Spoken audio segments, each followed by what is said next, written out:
Bonjour les porteurs de vie, merci d'être là de nouveau pour cette quatrième pépite, accueillir la vie sur toutes ses formes.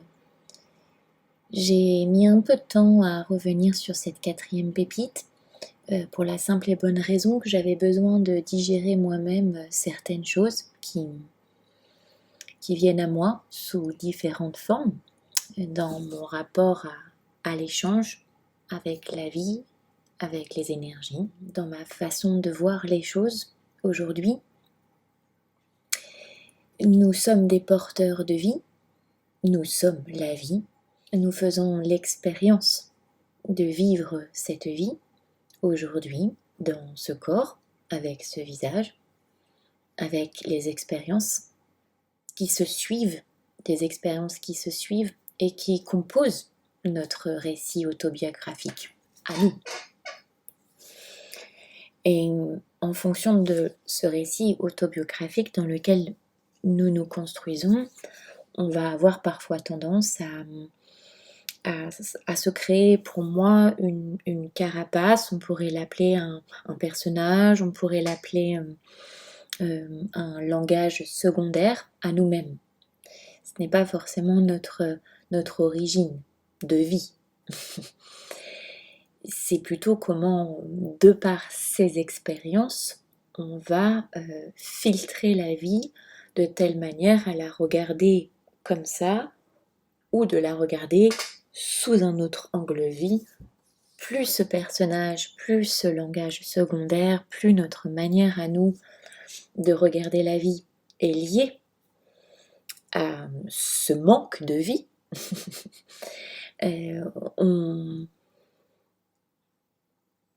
on a une perception des choses qui est totalement filtrée et qui est en relation avec un système que nous avons bâti, dont nous n'avons pas forcément conscience. On n'est pas forcément conscient du personnage dans lequel on est, qu'on endosse chaque jour. Est-ce que je suis dans le personnage de la bonne fille qui doit être polie, qui doit tout le temps dire oui, qui doit aider l'autre? Est-ce que je suis dans le personnage de quelqu'un qui doit absolument tout connaître, tout savoir, et du coup chercher à obtenir cette connaissance, cette capacité à avoir raison sur divers sujets? Est-ce que je suis ce personnage qui a peur de tout, qui a peur de tout et n'importe quoi et qui sait même plus de quoi il a peur? Dans quel personnage je me situe? Forcément, ce personnage se construit à partir des expériences paternelles, maternelles, familiales, sociétales dans lequel on a grandi. Ce qui est important, comme je le disais dans une autre pépite, c'est que vous n'avez fait que grandir. Donc l'origine, le petit vous, est toujours présent, celui qui porte la vie, qui n'est que découverte, qui n'est que accueil, qui n'est que amour, qui n'est que insouciance. Il existe. Mais par-dessus lui, s'est construit quelque chose d'autre qui, lui, se perd dans ce rôle-là, dans ce costume qu'il met. Et même parfois, le costume peut peser un certain poids. Ça peut être très lourd à porter. Donc, la manière dont vous allez regarder les choses va forcément s'adresser à vous. Ça, je vous l'ai déjà dit, vous êtes en permanence en train de créer votre propre réalité. Ce que vous voyez, c'est vous qui l'avez créé. Ce que vous voyez s'adresse à vous. Vous êtes en permanence exaucé, béni par la vie. Elle vous écoute profondément. Le problème, c'est que vous n'êtes pas en relation avec la vie originelle. C'est-à-dire que la vie originelle souhaiterait ce que vous désirez, mais vous envoyez, vous vibrez comme information les peurs, les refoulements, les non-dits, les cristallisations, les blocages de ce personnage. Par exemple, puisque nous sommes dans un monde relatif et que nous faisons l'expérience forcément du yin et du yang, du féminin, du masculin, j'ai abordé cette notion de dualité dans la première pépite, dans plutôt ce rapport de dualité que nous nous infligeons, là, c'est plutôt le monde dans lequel nous sommes qui est relatif. Si vous faites l'expérience de l'amour, si vous faites l'expérience de l'amour, c'est parce que vous avez connu la sensation de haine.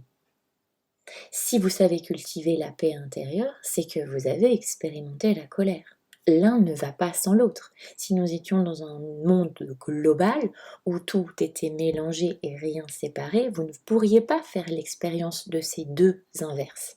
Ce n'est pas possible. Vous vivriez tout instantanément.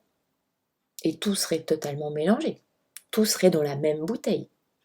Là, c'est le fait que vous sortez de la bouteille qui vous permet de voir l'eau à l'intérieur d'elle.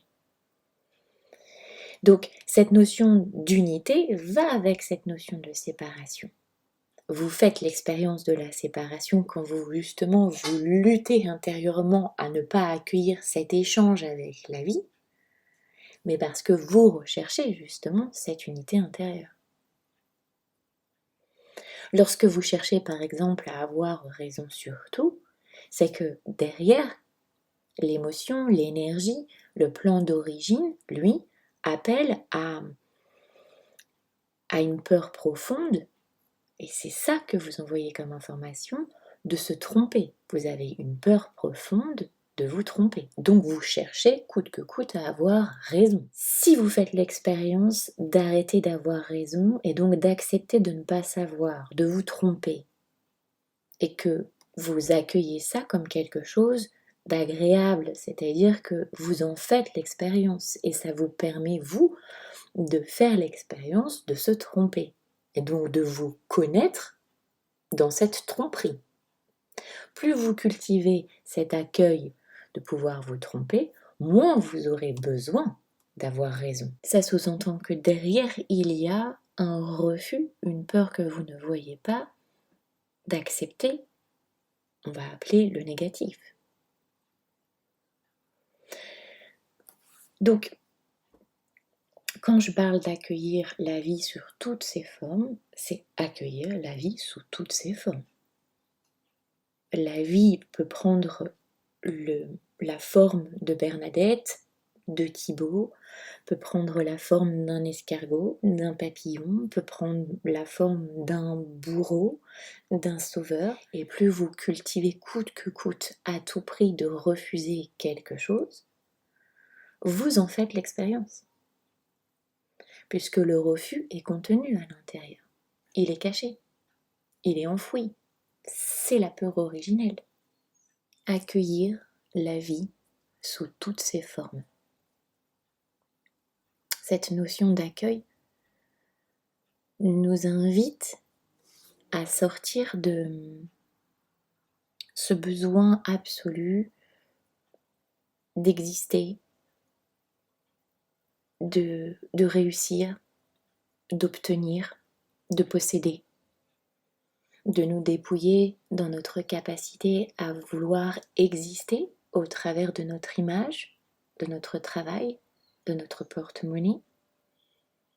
Cette énergie de dépouillement nous invite à revenir à ce que nous sommes, la vie, et à la pratiquer à chaque instant, en se positionnant au plus profond de soi, avec sa vérité, dans son cœur,